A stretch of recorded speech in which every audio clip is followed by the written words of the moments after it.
ಇವತ್ತು ಅದರಂತೆ March 8ರಂದು the Rameswaram cafe ಮತ್ತೆ ಮರುಹುಟ್ಟನ್ನು ಪಡೆದಿದೆ, ಪುನರ್ಜನ್ಮವನ್ನು ಪಡೆದಿದೆ. ನೀವು ಈಗಾಗಲೇ ಟಿವಿ9 ದೃಶ್ಯಾವಳಿಯಲ್ಲಿ ಗಮನಿಸಬಹುದಾಗಿದೆ.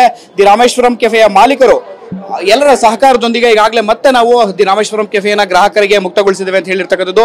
ಟಿವಿ9 ಜೊತೆಗೆ ಖುದ್ದು ಈ ಕುರಿತು ಮಾತನಾಡೋದಕ್ಕೆ ಖುದ್ದು ರಾಘವೇಂದ್ರ ರಾವ್ ಅವರು ದಿ ರಾಮೇಶ್ವರಂ ಕೆಫೆಯ ಮಾಲೀಕರಾಗಿರ್ತಕ್ಕಂಥ ರಾಘವೇಂದ್ರ ರಾವ್ ಅವರು ಟಿವಿ9 ಜೊತೆಗಿದ್ದಾರೆ. ಅವ್ರನ್ನೇ ಮಾತನಾಡಿಸ್ತಾ ಹೋಗ್ತೇನೆ. ಸರ್, ಕಳೆದ ಮಾರ್ಚ್ 1ರಂದು ರಾಮೇಶ್ವರಂ ಕೆಫೆಯಲ್ಲಿ ಸ್ಫೋಟ ಸಂಭವಿಸಿತು. 10 ಜನರು ಗಂಭೀರವಾಗಿ ಗಾಯಗೊಂಡಿದ್ರು, ಆಸ್ಪತ್ರೆಗೆ ದಾಖಲಾಗಿದ್ರು. ಕಳೆದ ಒಂದು ವಾರದಲ್ಲಿ ಮತ್ತೆ ದಿ ರಾಮೇಶ್ವರಂ ಕೆಫೆ ಗ್ರಾಹಕರ ಸೇವೆಗೆ ತೆರೆದುಕೊಳ್ತಿದೆ. ನಾವೆಲ್ಲರೂ ಕೂಡ ಆತ್ಮವಿಶ್ವಾಸದಿಂದ ಮತ್ತೆ ಗ್ರಾಹಕರಿಗೆ ಸೇವೆಯನ್ನು ನೀಡ್ತೀವಿ ಅಂತ ನೀವು ಮಾತನ್ನು ಹೇಳಿದ್ರಿ. ಅದರಂತೆ ಇವತ್ತು ಮತ್ತೆ ದಿ ರಾಮೇಶ್ವರಂ ಕೆಫೆ ಓಪನ್ ಆಗ್ತಿದೆ. ಏನ್ ಹೇಳ್ತೀರಾ ಸರ್? ಸರ್, ಇದ್ರ ಮುಖಾಂತರ ಏನ್ ಹೇಳ್ಬೇಕು ಅಂತ ಇಷ್ಟಪಡ್ತೀರಾ ಅಂದ್ರೆ, ನಾವ್ ಯಾರಿಗೂ ತಗ್ಗೋರಲ್ಲ ಬಗ್ಗೋರಲ್ಲ. ದಿ ಇನ್ಸಿಡೆಂಟ್ ಆಗಿದ್ದ ದಿನನೇ ನಾವು ಹೇಳಿದ್ರಿ ನಾವು ಬರ್ತೀರಿ, 8ನೇ ತಾರೀಕು ನಾವು ಲಾಂಚ್ ಮಾಡ್ತೀರಿ ಅಂತ. Luckily the government was very supportive and ನಮ್ಮ ಪೊಲೀಸ್ ಡಿಪಾರ್ಟ್ಮೆಂಟ್ ಆಗಲಿ, NIA ಟೀಮ್ ಆಗಲಿ, ಅವತ್ತಿನ ದಿನನೇ ನಾವು ಅನೌನ್ಸ್ ಮಾಡೋದ್ರಿಂದ ನಾವು ಡೇಟ್ ಕೂಡ ಹೇಳ್ಬಿಟ್ರಿ ಇವತ್ತು ಮಾಡ್ತೀರಿ ಅಂತ. 3-4 ಡೇಸಲ್ಲಿ ಅವ್ರು ಏನೇನು ಫಾರ್ಮಾಲಿಟೀಸ್ ಇದೆಯೋ ಎಲ್ಲ ಮುಗಿಸಿ ನಮಗೆ ಕೊಟ್ಟರು. ಅದನ್ನ 2 ಡೇಸ್ ನಮ್ಗೆ ಸಿಕ್ತು. ಆ 2 ಡೇಸಲ್ಲಿ ಆಗಿದ್ದ ಅನಾಹುತಗಳೆಲ್ಲ ಅದನ್ನ ಸರಿಪಡಿಸ್ಕೊಂಡು ಇವತ್ತು ನಿಮ್ಮ ಮುಂದೆ ನಿಂತಿದ್ದೀರಿ. ಟು ದಿಸ್ ಈ ಮೆಸೇಜ್ ಏನು ಹೇಳಬೇಕು ಅಂತಂದರೆ, ಭಾರತೀಯರು ಯಾರಿಗೂ ಬಗ್ಗೋರಲ್ಲ ತಗ್ಗೋರಲ್ಲ, ನಾವು ನಿಲ್ತೀರಿ ನಾವು. ಸೊ ರಾಮೇಶ್ವರಂ ಕೆಫೆ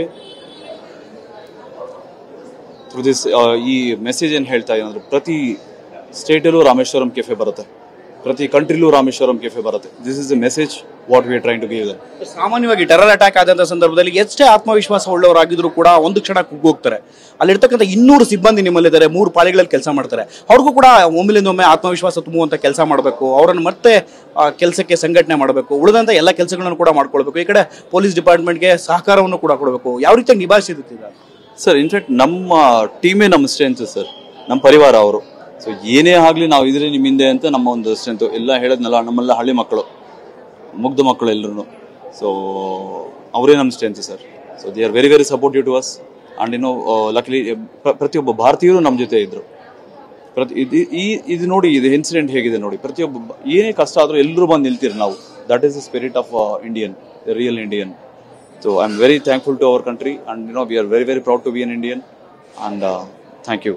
ಸರ್, ಒಟ್ಟಾರೆಯಾಗಿ ಕೊನೆಯದಾಗಿ ಹೇಳೋದಾದ್ರೆ, ಈ ರೀತಿಯಲ್ಲಿ NIA ಅಧಿಕಾರಿಗಳು ತನಿಖೆಯನ್ನು ಕೂಡ ಚುರುಕುಗೊಳಿಸಿದ್ದಾರೆ. ಆರೋಪಿಗಳನ್ನು ಬಂಧನ ಮಾಡುವಂತಹ ಪ್ರಕ್ರಿಯೆಗೂ ಕೂಡ ಮುಂದಾಗಿರ್ತಕ್ಕಂಥದ್ದು. ಒಂದಷ್ಟು ಜನ ಆರೋಪಿಗಳ ವಶಕ್ಕೆ ಪಡೆದು ತನಿಖೆಯನ್ನು ಕೂಡ ನಡೆಸಿದ್ದಾರೆ. ತನಿಖೆಯ ಭಾಗವಾಗಿ ಅವರ ಒಂದು ತನಿಖೆಯನ್ನು ನಡೆಸಿರ್ತಕ್ಕಂಥದ್ದು. ಅಷ್ಟಲ್ಲದೆ ನಿಮ್ಮೆಲ್ಲ ಸಿಬ್ಬಂದಿಗಳಿಗೂ ಕೂಡ ಮಾರ್ಪಾಡು ಮಾಡಿ ಅವರಲ್ಲಿ ಒಂದು ಆತ್ಮವಿಶ್ವಾಸ ತುಂಬಿ ಮತ್ತೆ ಕೆಫೆಯನ್ನು ರಿಓಪನ್ ಮಾಡ್ತಿರ್ತಕ್ಕಂಥದ್ದು. ಈ ಸಂದರ್ಭದಲ್ಲಿ ಯಾವೆಲ್ಲ ರೀತಿಯ ಸಂಕಷ್ಟಗಳು ನಿಮ್ಗೆ ಎದುರಾಯಿತು ಸರ್? ಪ್ರಮುಖವಾಗಿ ಅದೇ ಚಾಲೆಂಜ್ ಏನಪ್ಪಾ ಅಂದ್ರೆ, ಎಷ್ಟು ದಿನ ನಮ್ಗೆ ಯಾವಾಗ ಸಿಗುತ್ತೋ ಏನೋ ಕೆಫೆ ಕೈಯಲ್ಲಿ.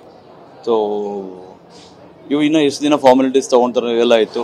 But as I told you, ನಮ್ಮ ಸರ್ಕಾರ ಆಗಲಿ, ಭಾರತ ಸರ್ಕಾರ ಆಗಲಿ, ಕರ್ನಾಟಕ ಸರ್ಕಾರ ರಾಜ್ಯ ಸರ್ಕಾರ ಆಗಲಿ, ನಮ್ಮ ಪೊಲೀಸ್ ಡಿಪಾರ್ಟ್ಮೆಂಟ್ ಆಗಲಿ, there all they with us to speed up the process so that we can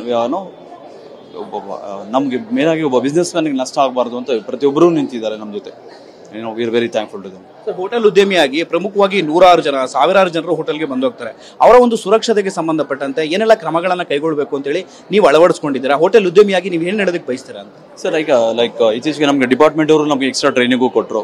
like number of CCTV cameras ಜಾಸ್ತಿ ಮಾಡೋದ್ರಿಂದಾಗಲಿ, ಎಲ್ಲೆಲ್ಲಿ ಹಾಕಬೇಕು ಅಂತ. ದೆನ್ ಅಗೇನ್ ಅದೇ apart from that metal detectors ಹಾಕೋದ್ರ ಮುಖಾಂತರ. ಅಂಡ್ ಪ್ರತಿಯೊಂದು ಶಿಫ್ಟಲ್ಲೂ ಒಬ್ಬರು ಡೆಡಿಕೇಟೆಡ್ ಪರ್ಸನ್ ಇರ್ತಾರೆ, ಅವ್ರು ಓಡಾಡ್ತಾ ಇರ್ತಾರೆ ಅವರು ಈ ಥರದನ್ನೆಲ್ಲ ನೋಡೋದಕ್ಕಂತ. ಸೊ ದಟ್ ಇದು ನಾವು ರಾಮೇಶ್ವರಂ ಕೆಫೆ ಅಷ್ಟೇ ಅಲ್ಲ, ಎಲ್ಲ hoteliers we are doing this. It's a lesson to everybody, to say what we are. ಇದಿಷ್ಟು ಕೂಡ ರಾಘವೇಂದ್ರ ಅವರು ಹೇಳ್ತಿರ್ತಕ್ಕಂಥ ಮತ್ತು ರಾಮೇಶ್ವರಂ ಕೆಫೆಯ ಬಾಂಬ್ ಸ್ಫೋಟ ಪ್ರಕರಣ ನಾವೆಲ್ಲ ಹೋಟೆಲ್ ಉದ್ಯಮಿಗಳಿಗೂ ಕೂಡ ಪಾಠವಾಗಿರ್ತಕ್ಕಂಥದ್ದು. ಈ ನೆಲೆಯಲ್ಲಿ ಸಾಕಷ್ಟು ಸುರಕ್ಷತಾ ಕ್ರಮಗಳನ್ನು ನಾವು ಅನುಸರಿಸಿದ್ದೇವೆ. ಅಷ್ಟೇ ಅಲ್ಲದೆ ರಾಮೇಶ್ವರಂ ಕೆಫೆಯಲ್ಲಿ ಮೆಟಲ್ ಡಿಟೆಕ್ಟರ್ಗಳನ್ನು ಅಳವಡಿಸಿದ್ದು, ಸೂಕ್ಷ್ಮವಾಗಿ ಹೋಟೆಲ್ಗೆ ಬರುವಂತಹ ಗ್ರಾಹಕರ ಮೇಲೆ ಕಣ್ಣಿಡುವಂತಹ ಕೆಲಸವನ್ನು ಕೂಡ ನಾವು ಮಾಡೋದಕ್ಕೆ ಸಿಬ್ಬಂದಿಯನ್ನು ಕೂಡ ನೇಮಿಸಿದ್ದೀವಿ ಅಂತ ಹೇಳ್ತಿರ್ತಕ್ಕಂಥ ಮಾತು. ಕ್ಯಾಮರಾಮನ್ ಅಶೋಕ್ ಜೊತೆ ಶಿವಪ್ರಸಾದ್, ಟಿವಿ9 ಬೆಂಗಳೂರು.